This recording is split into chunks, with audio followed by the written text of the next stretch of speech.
Hey y'all, we are live today for the final day of the virtual component of Black Cannabis Week, and it has been an all-star week of advocates, educators, and cannabis enthusiasts who have been sharing and educating our community. I am Brandy Hester Harrell. I will be serving as the moderator today. Our topic is advocacy. So I just want to thank everyone for being here and just making this space great for us to share. I'm going to just kick it off and I'm going to ask each one of our amazing panelists to share their name, their company, and what advocacy means to them. I'm going to start it off. I see you right behind me, Al Kamar. So I'm going to start with you first, okay?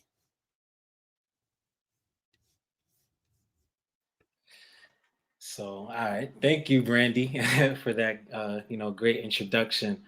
Hello, everybody. My name is Al Kamara. I'm founder and CEO of Spark9 Dispensary. Um, you know, what I think cannabis advocacy means to me is, empowerment and knowledge. There's a lot of, people that have no clue about what's in the cannabis industry right now or the benefits of the cannabis industry. And I feel like it's up to advocacies like me and everybody on this panel to pretty much, kind of shed the light on, the realism of cannabis and what it actually does. Thank you so much. I'm going to go next to Tavian, coming out of my favorite and my hometown, New York. Yes. It's Tavian Crossland. I'm the Equity Director for Social Equity Empowerment Network, the New York chapter. We're a Cannabis Trade Association, a cooperative advocate, and we help social equity applicants into the space. And I would say advocacy, I think you should live your activism. And that's a part of that advocacy. That means actually it's a verb, it's doing the work, putting yourself out there, creating pathways for folks to have access. And like Alkamara said, educating and training and making sure that we're there to support the individuals that's trying to get into the space, not only through actual technical assistance and the logistical part of managing these things, but also just the motivation and the spirit and just being fed, because this thing can weigh you down for sure. So that's what I would say. Thank you. Thank you for holding the space for us, Brandy, and everyone else in the room. Appreciate y'all. Yeah, thank you. I am definitely grateful.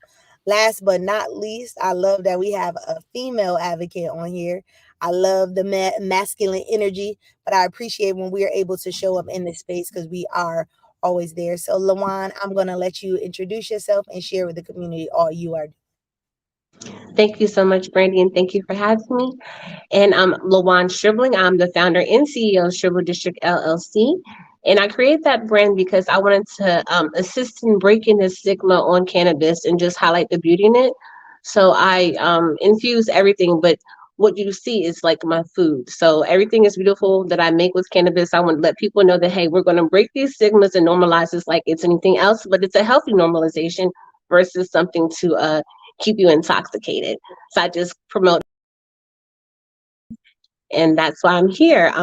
The advocacy part is very important to me because I became an advocate for myself first. Coming up as a homeless teen and single mom, I was presented with or confronted with a lot of just negative behaviors, stigmas, being looked down on, and I just needed to be an advocate for me. So from there, I turned all types of freedom advocacy into what it means to be an advocate. So it's to be free, like full freedom. And I feel like advocacy moves me in that direction.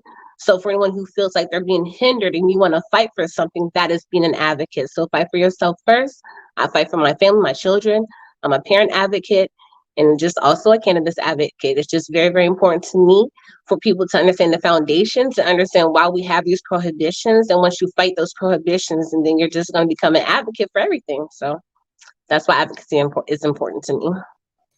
Thank you. And I think you hit it on the head, on the nail on the head when you said advocating for yourself first.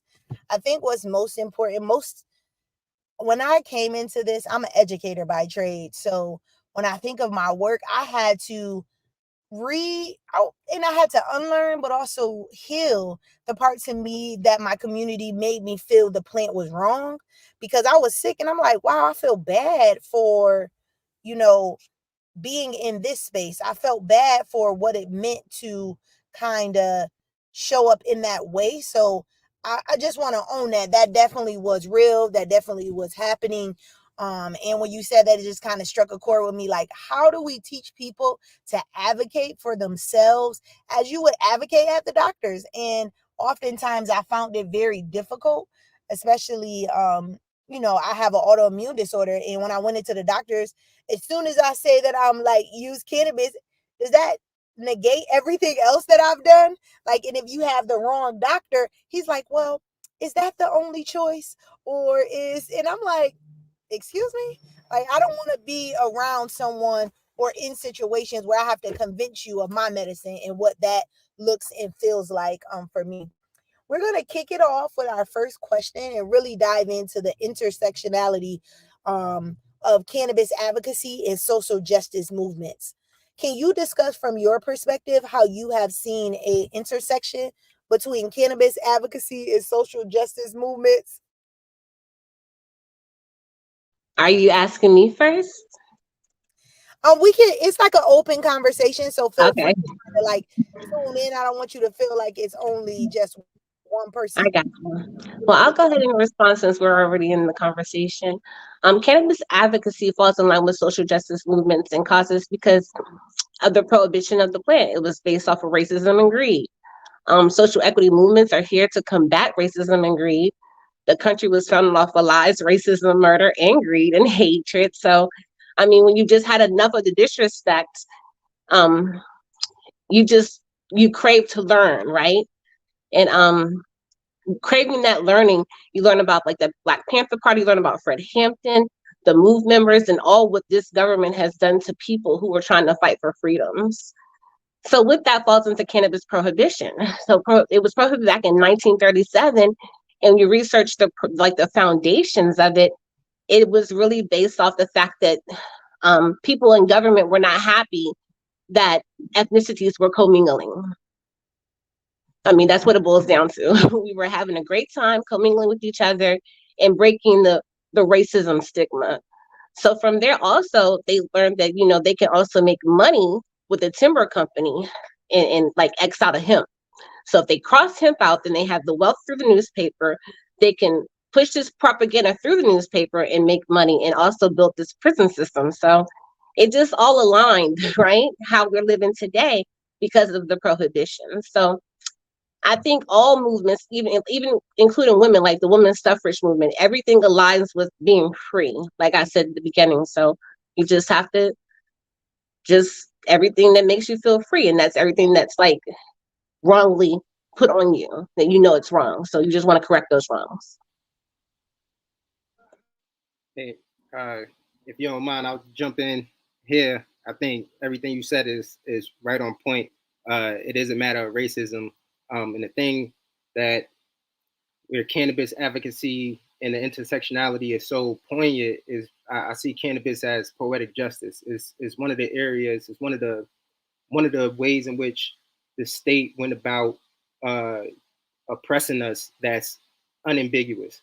It's clear as day. It's black and white. All the data supports it. It says that, and the recordings support it. Right? You hear Nixon. You hear Reagan. They let you know exactly why they're doing this, who they're doing this to, who they're targeting, and then how it's implemented can all be corroborated by the data, right? So like it's one of those things where you can't obfuscate it with culture. Oh, there's no fathers in the house. You can't pretend like, oh, it's something wrong inherently with how your rap music is this, and et cetera, et cetera. All the ways in which they try to obfuscate in which ways their systems work and who their systems oppress.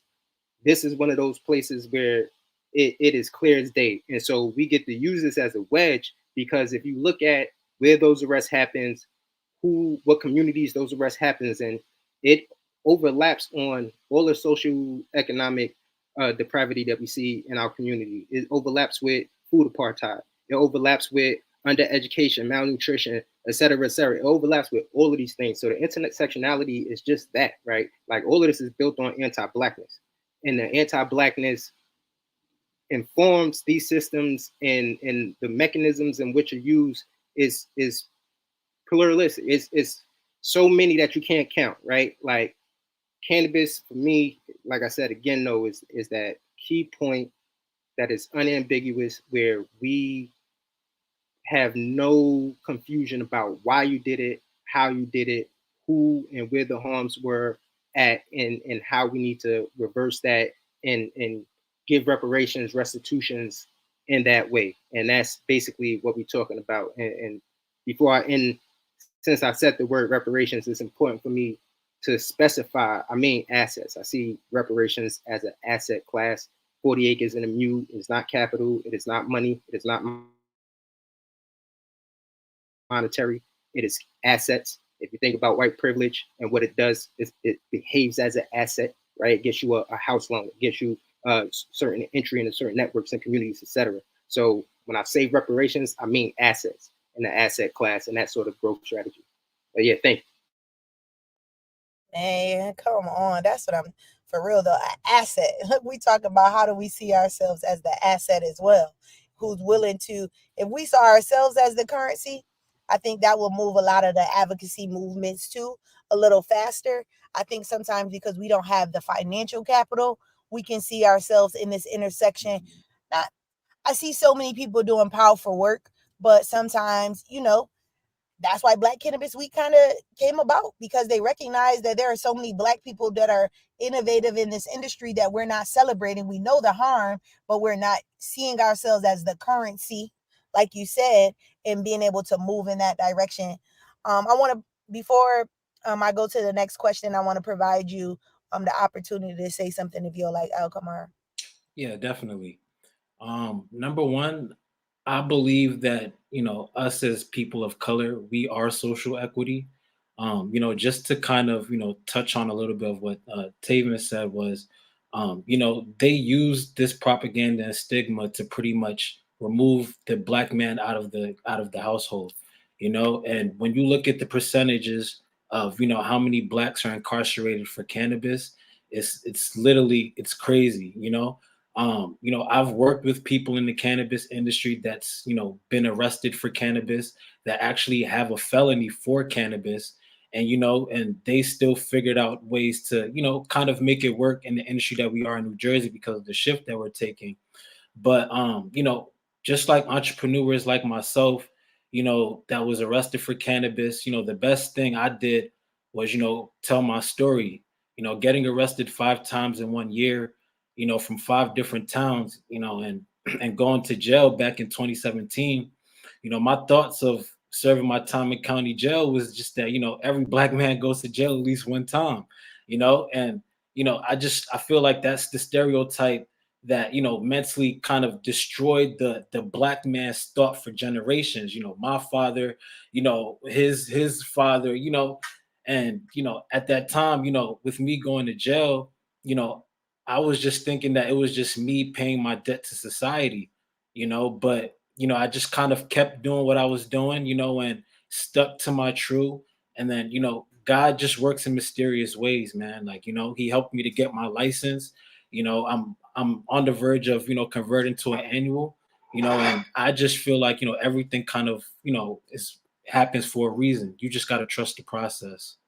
Can you just speak a little bit more? You glossed over it real fast, but we know that we're bringing in many different types of listeners. Can you share with us? You said you got your license. What kind of license do you have? What state are you in?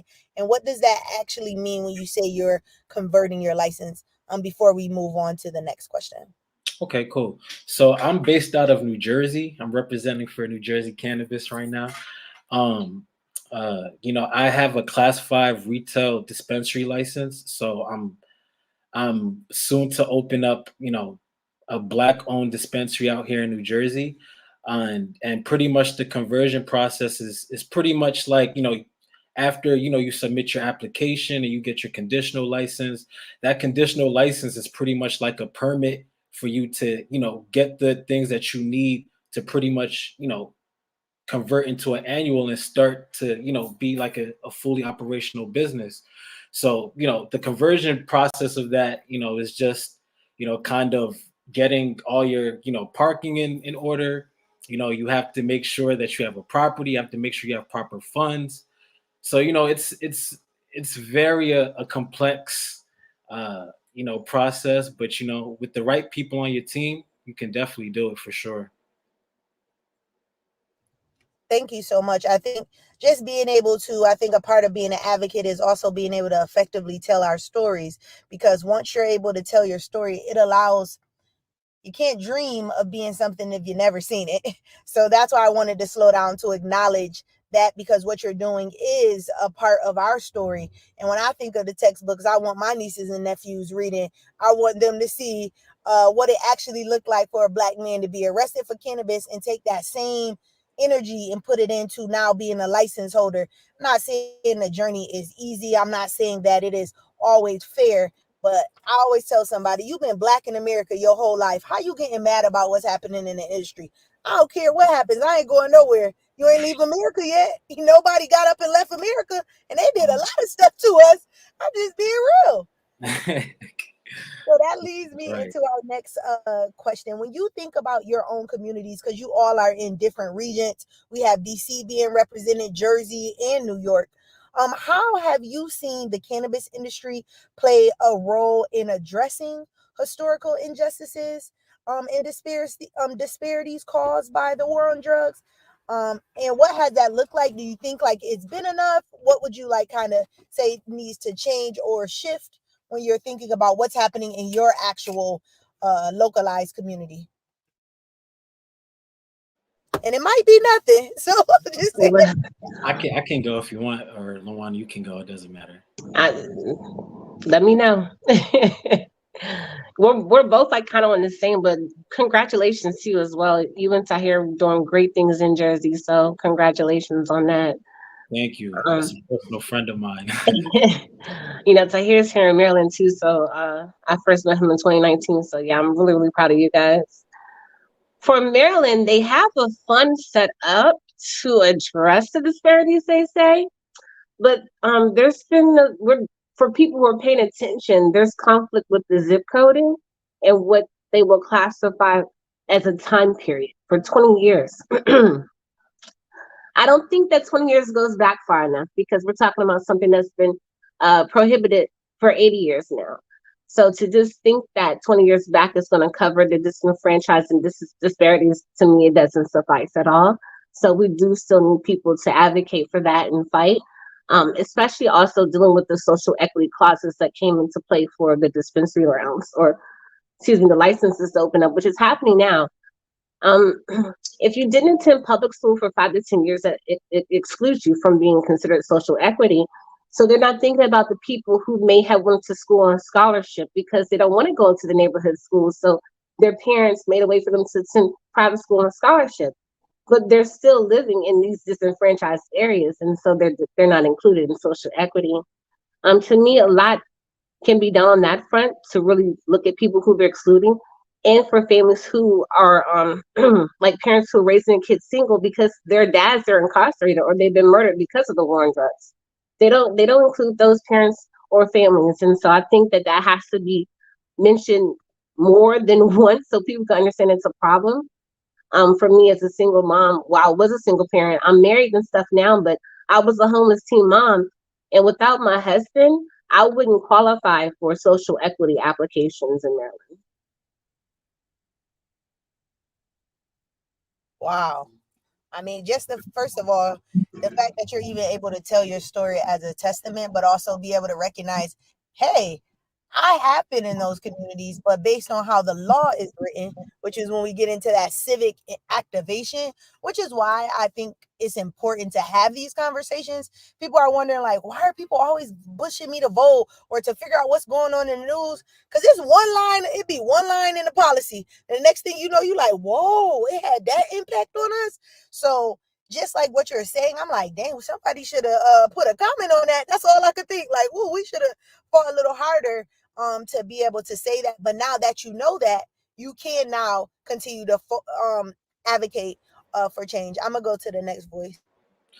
I'll go since we kind of battled for first. How I feel like the cannabis industry can play a role is, helping with resources. People of color, are hungry for, resources and knowledge in the industry right now. And from what I've learned from my experience of being an entrepreneur, is that there's a lot of gatekeepers in this industry right now, and it's like, if you don't find the right people, literally, it's hard, man.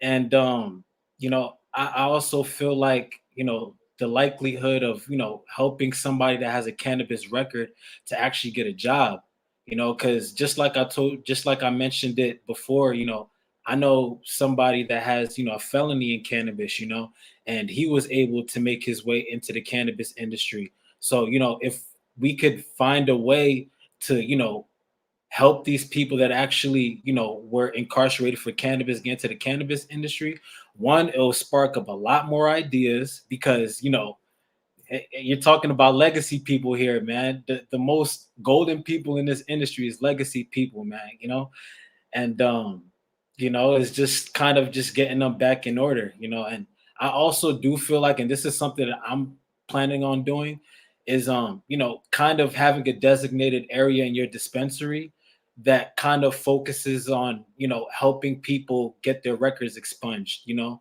matter the cause, well, let's not say no matter the cause, because there's certain things on your record that you can't get expunged, but if it can, I feel like that's probably one of the biggest ways the cannabis industry can give back to people of color. Definitely.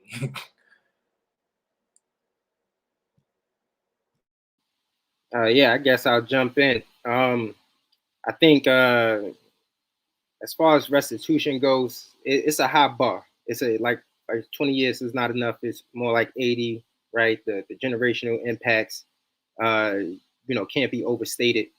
So when you really talk about what it should look like and what social equity should look like, how big is your imagination, right? I don't think we should put a cap on that. The industry should look like how the legacy industry looked. If you ask me, I was a legacy operator for 25 years. Right? I know exactly what that looked like. It was still separated amongst weird racial lines, nonetheless. But when it came to who was on the ground, we were on the ground, right? Who was sacrificed, we were sacrificed. Who had to deal with that trauma and those arrests, we did, right? Who had to be left home to single parent, we were, right? Our mothers were mostly. Um, and so I think it's hard. New York has tried to do a good job with putting things on paper. I think we probably set the gold standard for the nation as far as what's on paper.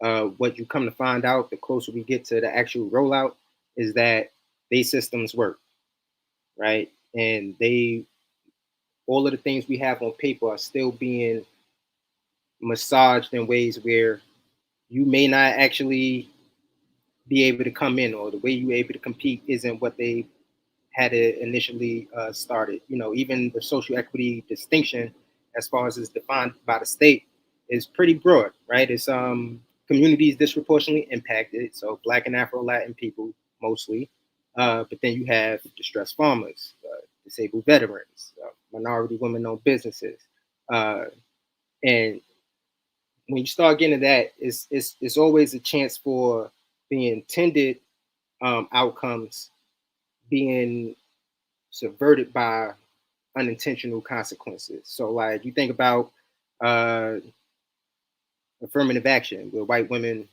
are the ones who mostly benefited from that policy, right? So now we look at social equity in New York. 50% of the licenses is supposed to be social equity. But social equity just isn't communities disproportionately impacted. It isn't just the folks who were just as involved. It's all of these other things that don't look like us, right? Who then get to fit up on minority. What does that mean?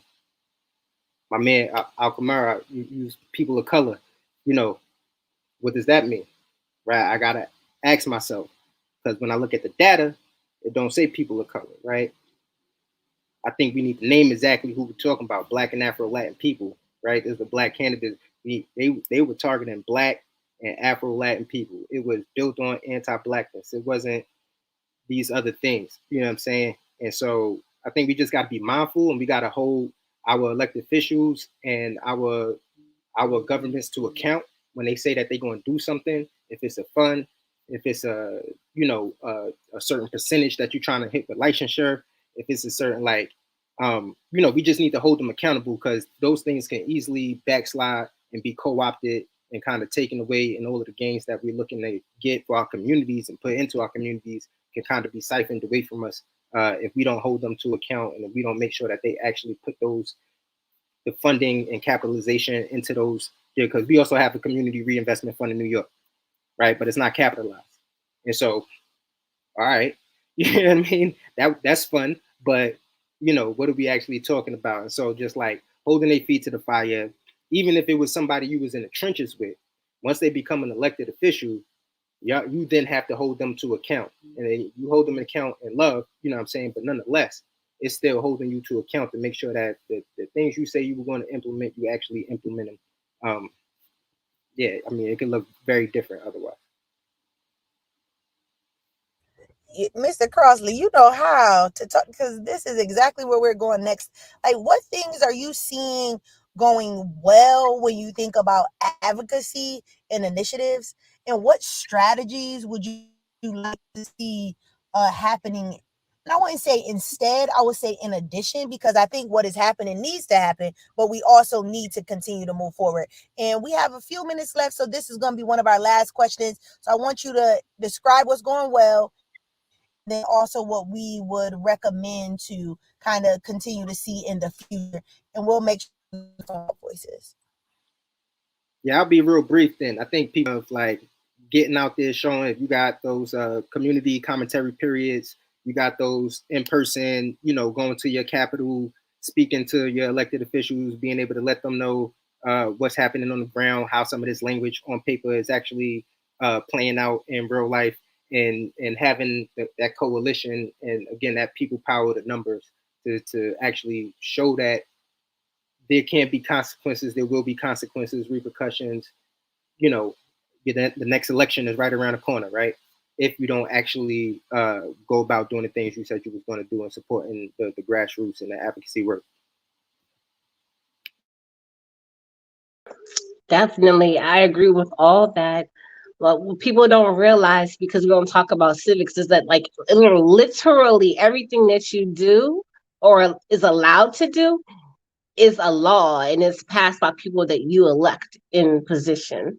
And this is starting at the local level. So you can start with your city council, your county council, even your school board of education, like things that's going on with the school board or your kid's school. Get involved, show up to the meetings. Just understand it's going to take time, because all this stuff is time consuming. But for things that you're passionate about, you got to make the time. Just like people say you do stuff that you want to do, this is something that you would want to do because it affects how you live every single day. So for Maryland, I was lucky enough just to start my advocacy. Well, coming back to weed helped me be more vocal like that, because I had social anxiety. But when you take care of, your ailments, and you can do certain things that you want to do, go for it. And me being in that position, I was invited to be like deputy director with Maryland NORML, just, a volunteer organization full of volunteers that have actually helped cannabis in many states since the 1970s. So just show up, be vocal, be an advocate for yourself. As we said at the beginning, be an advocate for your children, your family. And it's just really, really important to know that decriminalization is the agenda, and descheduling. Okay, I'll go next. So I'm the last one. I believe the potential benefits right now of like the cannabis industry. I know everybody's been, keeping in tuned with, this whole descheduling thing. It's very big for us right now, especially for entrepreneurs, because the section 280E of the IRS tax code, which pretty much calls cannabis a controlled substance. If they pretty much decriminalize cannabis, this will no longer apply to cannabis businesses. Like even if it was to bump down to a Schedule 3, the biggest impact would be funding, employment, and pretty much changing people's perspectives about cannabis, because a lot of people really don't know about cannabis. Like I said, like a lot of people don't know about the medical benefits. One of the biggest things that I found out about cannabis that I thought that was, huge, was that, cannabis actually, it doesn't help cure cancer, because we have to, watch what we say out here, because just like I said, people put out false things to where where misconceptions happen, but the medical benefits of cannabis when it comes to cancer is that it helps slow down the spreading of cancer. So that means, if you're taking like any type of like chemotherapy or any type of therapy at all to help cure that cancer, cannabis helps like slows down the spreading in your body, which I thought was crazy. Like when I found that out, I literally went to my mom. I was like, "Mom, don't you know cannabis, like can help cancer?" She's just like, "Oh, really?" Because she doesn't really know the knowledge of behind cannabis and everything. So, I just feel like it's really a big time right now for cannabis, because there's so many changes coming. There's economic boost. Legalizing cannabis can provide new jobs, generate tax revenues for public services. It can attract investors, scientists and researchers, and even newer entrepreneurs to come into this cannabis space, because a lot of people are scared to be in the position that I'm in right now, because of funds, because of lack of resources, and then one of the last things is reducing of criminalization, just like we said. you know I feel like with legalization, it can decrease cannabis related arrests, convictions, and other disadvantages that black people have. It can reduce our criminal penalties to a lighter sentence. And like one of the biggest risks that I see right now is just what I've been saying. This whole panel is just knowledge and experience. Just because that's really kind of a lot of where my roadblocks came from. Access to knowledge and experience is one of the hardest things to find in this industry, because it's new. Failure to understand this market can really create a lot of roadblocks for yourself, man. And stressful roadblocks, to the point where you feel like you're on your last leg, and sometimes you'll even think about like, what did I get myself into?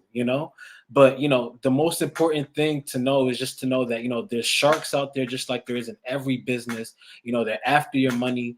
And if you don't play the right chess piece, man, they're coming for your king, man. Everybody wants this license right now. It's the hottest thing on the market right now. And you got to play your right pieces, man. Seriously, because that's it. I had to crawl before I walked. I had to walk before I started pacing. I had to pace before I started running. Everything is just a learning process into this industry, man. And if you can find solid people into this industry that generally care about you and your vision, man, listen, you'll succeed, man. Seriously, that's all I gotta say. But I hope I ended it off the right way too. But yeah. Man, nah, you ended it out right, because it's important for us to know equity. True equity is access to resources in the knowledge. It's not just you giving me access, but no resources, or resources, no access. You're not giving me equity. So I think the word is the first start, and many people are still at the first peg of the word, and that's okay. They learned the word, but they still